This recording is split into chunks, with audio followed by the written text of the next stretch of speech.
నమస్తే welcome to AVN TV. అద్భుతమైన video.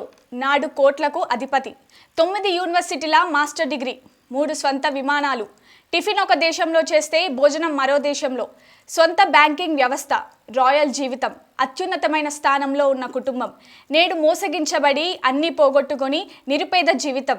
అయినా జీవితాన్ని అప్పుడు ఎంజాయ్ చేశాను, ఇప్పుడు కూడా ఎంజాయ్ చేస్తున్నాను అంటోంది. ఈమె ఆత్మస్థైర్యానికి శతకోటి వందనాలు. एमए इंग्लिश कहाँ से किया था आपने? Karachi, the famous university of the world. I have done it from Karachi. I am not afraid of anybody. I am not impressed by anybody's money or status or position because I am very proud of myself. My Nana was the first brigadier of Pakistan. My mother was the vice chancellor of Karachi University. So I am very happy and I am not regretting. Hi Allah, why can't I have this? No way. Because I believe very strongly Allah will give me whatever I want. One day I feel like having gajar ka halwa. I went to Goa. They said 70 rupees a kilo. I said very expensive, sorry. I came here and sat down. A guy came from this society. My wife made gajar ka halwa and she said give this to the apa who is sitting in the car.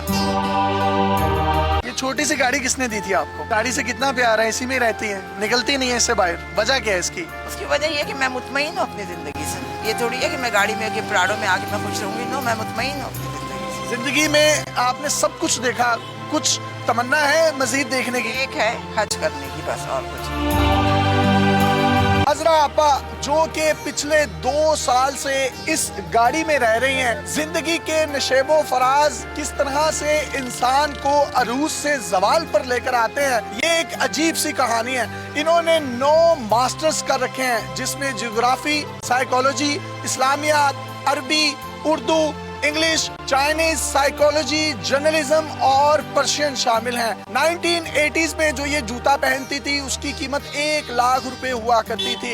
ये London से Canada same day जाया करती थी, lunch लेती थी और वापिस आ जाया करती थी। इसी तरह लंदन से कराची और कराची से लंदन एक दिन में आया जाया करती थी। हवाई जहाजों में सफर करने वाली ये खातून आज एक छोटी सी गाड़ी में जिंदगी बसर करने पर मजबूर है। 5 से 7 बिल्लियां इनके पास मौजूद होती हैं। सर्दियों में अपने पाँव की तलियां उन बिल्लियों की स्किन पर रखकर सेक लेती हैं और अपने जिस्म को गर्माइश पहुंचाती हैं। इसी के साथ साथ एक कुत्ता आप यहाँ पर देख सकते हैं जिसका नाम इन्होंने शेरू रखा है। शेरू बरसात के मौसम में इनके पास आया, वो जख्मी था, इन्होंने उसकी मरहम पट्टी की। 4 दिन के बाद जब वो ठीक हुआ तो इन्होंने उसको जाने का कहा, लेकिन उस कुत्ते की आंख में आंसू थे। वो इनकी मोहब्बत में गर्विदा हो गया और चौकीदार बना, इनके साथ ही रहता है। इनकी कहानी है क्या, ये इन्हीं की जुबानी सुनते हैं। मुझे जरा आप बताइएगा, आपने कितने मास्टर्स किए थे? जिंदगी में बहुत कुछ इंसान को मिलता भी है और निकल भी जाता है। मैंने 9 MA किए हैं, बैंकिंग का 4 साल का डिग्री कोर्स लंदन से किया है।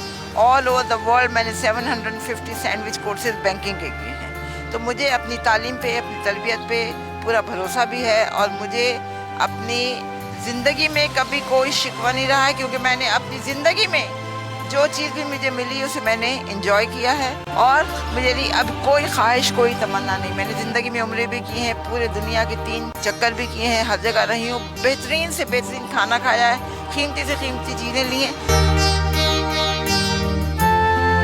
कौन सी पाकिस्तानी शख्सियात जो हैं वो आपकी दोस्त थी जवानी में? मुस्तफ़ा खान बेहद ईमानदार, बहुत अच्छा बंदा है।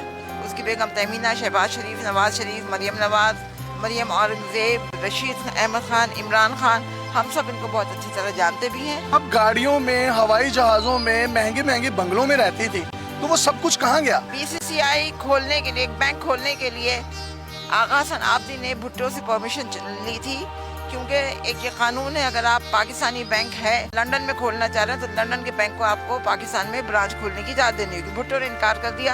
आगा साहब लग्जमबर्ग गए, उन्होंने BCCI खोला, bank of credit and commerce international के नाम से। बैंक ने बड़ी तरक्की की, हमने अपने सियासतदानों को, लोगों को, हर एक को बड़ी मदद की थी। हर साल होता था कि कौन सा बैंक टॉप पे जाएगा, तो पिछले 5-6 सालों से BCCI जो था ना, लंदन के टॉप के उस पे था, मतलब उससे ऊपर कोई और बैंक नहीं था। यहूदियों ने इस चीज़ को अपना आना का मसला बनाया। उन्होंने एक प्लान करके पूरे BCCI के लंदन की ब्रांचेस बंद करके हमारा जेवर, पैसा, हमारी प्रॉपर्टी सब कुछ ले लिया, जिसके मुकदमे हम अभी तक चला रहे हैं। उसके बाद मैं पाकिस्तान आ गई। पाकिस्तान आके मैंने कुछ कर्जा लेके अपना बुटीक का काम शुरू किया, तो हमारे क्लाइंट ने हमारे साथ धोखा किया, जिसकी वजह से मेरी ये हालत हो गई। मैं यहाँ पे हूँ, मैं कोशिश कर रही हूँ पैसा जमा करके घर किराए पे लूँ। एक पैसा जमा किया था, ये सुलहरी वालों ने वो चोरी कर लिया मेरी गाड़ी में से। कितनी जायदाद कितनी थी आपकी? बहुत थी, मेरे पास 3 फार्म हाउसेस थे लंदन में, 2 कोठियाँ थी नाइट्स ब्रिज पे, और कॉन्वे रोड साउथ गेट में 3 फ्लैट थे। बहुत था। अल्लाह का। कराची में कहाँ पर प्रॉपर्टीज थी? कराची में मेरी नहीं थी, मेरी माँ की प्रॉपर्टीज थी, पगाड़ा के घर के बराबर, कारसाज में, डिफेंस में, और उधर PCHS में, हर जगह पे। लाहौर में आपकी प्रॉपर्टीज कौन सी थी? मेरी लाहौर में कोई प्रॉपर्टी नहीं थी, मैं किराए के घर में रहती थी। और मेरी माँ की नसीहत थी, जब मैं मरूँ तो मेरी जितनी भी प्रॉपर्टी है वो सब ईदी को दे दी जाए, तो हमने सब ईदी को दी। आप हवाई जहाजों में सफर करती थी, लंच और ब्रेकफास्ट कहाँ से किया करती थी? नहीं, ये तो टोरंटो का लंच, चाइनीज लंच तो बहुत मशहूर है दुनिया में, तो वो मैं खाने के लिए जाती थी। कभी जी चाहा तो हम ये करते थे कि फ्राइडे नाइट फ्लाइट लेके हम पाकिस्तान आ गए, बर्न्स रोड पे नाश्ता किया और संडे इवनिंग वापस चले। तो आज मैं देख सकता हूँ कि आपके पाँव में एक टूटी हुई कैंची चप्पल है, जो कि 50 या 60 रुपए की है। आप 1980s में जो जूते पहनती थी, उनकी कीमतें क्या होती थी? लाख रुपया है, 50,000 रुपए। हर चीज की जो है ना, एक चीज का एक वक्त मुकर्रर है, और एक हम हर चीज को एंजॉय करते थे। मैंने कभी नाशुक्री नहीं की, जो भी चीज मिली हमने उसको बहुत अच्छी तरह एंजॉय किया। अजरा, बस सर्दी होती है, गर्मी होती है, धुंध होती है, आप इसी गाड़ी में रहती हैं, तो ठंड नहीं लगती, गर्मी नहीं लगती? अब ये होता है, गर्मियों के ज़माने में मैं सीधा हाथ सर पे रख के कहती हूँ कि हज़रत इमाम हुसैन को अगर करबला में गर्मी नहीं लगी, मुझे नहीं लगेगी, और नहीं लगती। सर्दियों में मेरी बिल्लियाँ हैं जो मेरे पैरों में आके बैठ जाती, जिससे गर्माइश होती। मैं एक बात बताऊँ, मेरी ज़िंदगी के कुछ उसूल हैं कि ज़िंदगी में जो भी चीज़ जिस वक्त मिले उसे इंजॉय करो। कभी उसको ये ना कहो हाय अल्लाह कुछ और मिलता तो अच्छा था। मैं अपनी ज़िंदगी ఇవి ఇప్పటివరకున్న అప్డేట్స్ చూస్తూనే ఉండండి AVN టీవీ।